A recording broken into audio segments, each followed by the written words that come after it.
Temporary मी एका हॉटेलमध्ये वेटरशिप मी join केली. मला ते 4 वाजतापासून तर संध्याकाळी 10 वाजे लोक मला 100 रुपये द्यायचे होते.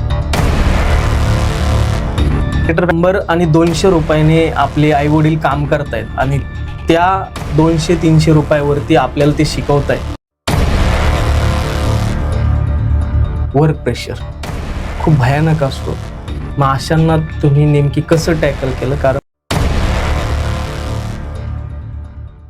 आणि संभाजीनगर बँकिंगची पंढरी आहे असं म्हटलं जातं, परंतु ते भेटल्यानंतरही बरेच जण अभ्यास नाही करत. Yes.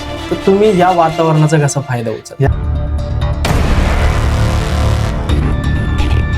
जर मनाभावातून जर इच्छा असली तर आपण काही करू शकतो. फक्त जाणीव पाहिजे, आपल्या आई वडिलांची परिस्थिती जाणीव पाहिजेत.